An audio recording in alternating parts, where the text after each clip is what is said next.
അല്ലമീൻ ലോക്സഭാ തെരഞ്ഞെടുപ്പിന് തൊട്ടു മുൻപ് നമ്മൾ കണ്ടതാണ് ന്യൂനപക്ഷങ്ങളെ കൂടെ കൂട്ടാനുള്ള CPM-ന്റെ തന്ത്രങ്ങൾ. പ്രത്യേകിച്ച് പൗരത്വ വിഷയം ഉൾപ്പെടെ വന്ന സമയത്ത് ലീഗിനെയും ഒപ്പം കൂട്ടുന്നതിന് വേണ്ടിയുള്ള ശ്രമങ്ങൾ, അത്തരത്തിലൊരു മൃദു സമീപനം സ്വീകരിച്ചത് നമ്മൾ കണ്ടതാണ്. പക്ഷേ ലോക്സഭാ തെരഞ്ഞെടുപ്പിൽ ഇത് ഒരു തരത്തിലും ഗുണം ചെയ്തില്ല, ന്യൂനപക്ഷ വോട്ടുകളൊന്നും തന്നെ ലഭിച്ചില്ല എന്ന വിലയിരുത്തലിൽ തന്നെയാണോ ഇപ്പോൾ CPIM ആക്രമണം കടുപ്പിക്കുന്നത് ലീഗിനെതിരെ?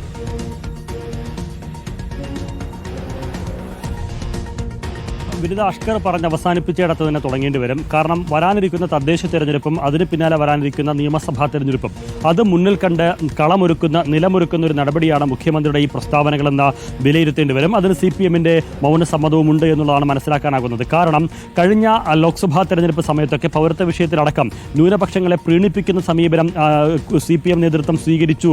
അത് ഭൂരിപക്ഷ വിഭാഗങ്ങൾക്കിടയിൽ, സമുദായങ്ങൾക്കിടയിൽ ഒരു അകൽച്ച ഉണ്ടാകുന്നതിന് കാരണമായി എന്നതടക്കമുള്ള വിലയിരുത്തൽ തെരഞ്ഞെടുപ്പിന് ശേഷമൊക്കെ CPM-ന്റെ നേതൃയോഗങ്ങളിൽ ഉയർന്നു വന്നിരുന്നു.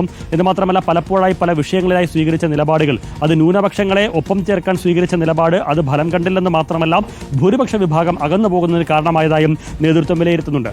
അതുകൊണ്ട് തന്നെ ഭൂരിപക്ഷ വർഗീയതയെ എങ്ങനെ എതിർക്കുന്നുവോ, RSSനെയും സംഘപരിവാറിനെയും എങ്ങനെ എതിർക്കുന്നുവോ അതേ രീതിയിൽ തന്നെ ന്യൂനപക്ഷ വർഗീയതയും തങ്ങൾ എതിർക്കുന്നു എന്നൊരു ധ്വനി വരുത്തുന്നതിനുള്ള ശ്രമമാണ് ഇപ്പോൾ ലീഗിനെതിരായിട്ടുള്ള കടന്നാക്രമണത്തിലൂടെ മുഖ്യമന്ത്രി തുടക്കം കുറിച്ചിരിക്കുന്നത്. CPM നേതൃത്വവും അത് ഏറ്റുപിടിക്കുമെന്ന കാര്യത്തിൽ സംശയമില്ല. മുസ്ലിം ലീഗിന്റെ നിലപാട് എന്ന് പറയുമ്പോൾ തീവ്ര വർഗീയ ശക്തികളായിട്ടുള്ള അല്ലെങ്കിൽ അത്തരം നിലപാട് സ്വീകരിക്കുന്ന ജമാഅത്ത് ഇസ്ലാമിയുമായും വെൽഫെയർ പാർട്ടിയുമായും SDPയുമായും ഒരു മൃദു നിലപാട് ലീഗ് സ്വീകരിക്കുമ്പോൾ, അതിന് കോൺഗ്രസ് മൗനസമ്മതം നൽകുമ്പോൾ അത് വർഗീയ ശക്തികളോടുള്ള ഒരു മൃദു സമീപനമായി ചൂണ്ടിക്കാണിച്ചുകൊണ്ട് ഭൂരിപക്ഷത്തിനിടയിൽ ഒരു അകലം കുറയ്ക്കുക എന്നുള്ള കൃത്യമായ നിലപാട് തന്നെയാണ് അതിന് പിന്നിലുള്ളത്. അതിലൂടെ വരാനിരിക്കുന്ന തദ്ദേശ തിരഞ്ഞെടുപ്പിലും അതിന് പിന്നാലെ വരാനിരിക്കുന്ന പ്രധാനമായ നിയമസഭാ തെരഞ്ഞെടുപ്പിലും ഒരു നേട്ടം കൊയ്യുക എന്നുള്ള രാഷ്ട്രീയ ലക്ഷ്യം തന്നെയാണ്, അജണ്ട തന്നെയാണ് അതിന് പിന്നിലുള്ളത്. അതോടൊപ്പം ഈ ലീഗിന്റെ ഇത്തരത്തിലുള്ള നിലപാടുകൾ വിമർശന വിധേയമാക്കുന്നതിലൂടെ ലീഗിന് ലഭിച്ചുകൊണ്ടിരിക്കുന്ന വോട്ടുകളിൽ ഒരു വിള്ളലുണ്ടാക്കാനാകുമോ എന്നുള്ള ശ്രമം, ലീഗിലൂടെ കോൺഗ്രസിലേക്ക് വന്നുകൊണ്ടിരിക്കുന്ന വോട്ടുകളിൽ ഒരു വിള്ളലുണ്ടാക്കാനാകുമോ എന്നുള്ള ശ്രമം, അത്തരത്തിലൊരു തന്ത്രം അല്ലെങ്കിൽ അത്തരത്തിലുള്ള അജണ്ട മുൻനിർത്തിയുള്ള നീക്കം തന്നെയാണ് മുഖ്യമന്ത്രിയുടെ ഭാഗത്തുണ്ടാകുന്നതെന്ന കാര്യത്തിൽ സംശയമില്ല. പാണക്കാട് തങ്ങൾക്കെതിരെ ആരോപണം ഉന്നയിക്കുമ്പോഴും വിമർശനം ഉന്നയിക്കുമ്പോഴും ഇന്നിപ്പോൾ മുഖ്യമന്ത്രി പറഞ്ഞത് അത് തങ്ങൾക്കെതിരായിട്ടുള്ള വിമർശനമല്ല, അതിനപ്പുറത്തേക്ക് രാഷ്ട്രീയ നിലപാടിനെതിരായിട്ടുള്ള വിമർശനമാണ്.